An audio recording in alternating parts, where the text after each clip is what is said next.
For over a century, ancient Indian history was defined by a single narrative: chariot-riding nomads sweeping down from the north to conquer indigenous populations. In this telling, the ancient texts, specifically the Rigveda, describe a vanquished enemy known as the Dasa or Dasyu. Early historians labeled these Dasa as the dark-skinned native populations of the subcontinent who fell to the invaders. That colonial framework is still active today. Modern political groups frequently equate the ancient Dasa with present-day marginalized communities in India, like Dalits and Dravidians. But the source material is surprisingly silent on this front.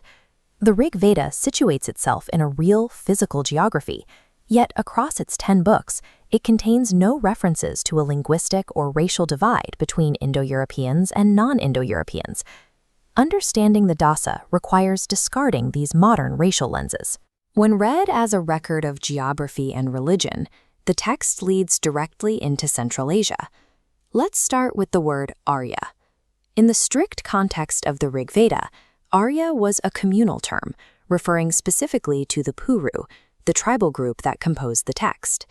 In the same localized context, the word Dasa effectively meant other than the Puru. It was a label for neighboring rival tribes. We can see this through comparative linguistics by examining the Avesta. The Avesta is the primary collection of religious texts of ancient Zoroastrianism, composed by early Iranian peoples. In the Avesta, the exact equivalent of the Sanskrit Dasyu is Dahi. It neutrally translates to country or people. And in some related Iranian languages, the root Daha simply means man. The Rigveda itself makes a careful distinction between two groups. Dasa usually refers to rival tribes and kings, groups the Puru occasionally even allied with. Dasyu, on the other hand, specifically targets rival priests who rejected Vedic sacrifices. The hymns document a localized religious and political schism between neighboring Indo-Iranian cultures, a struggle for spiritual and physical territory that is often misread today. If these rival tribes were neighbors sharing a linguistic root, we can locate them in physical space. This map highlights the Dahi, an ancient nomadic tribal confederation living east of the Caspian Sea. They bordered other prominent Iranian groups in the Parthava and Khiva regions, eventually giving their name to the modern region of Dagestan. These people appear extensively in the records of ancient Greek historians and in physical Persian cuneiform inscriptions commissioned by Emperor Xerxes. We can connect this to the Rigveda through the Bactria-Margiana archaeological complex, or BMAC, a Bronze Age civilization in Central Asia.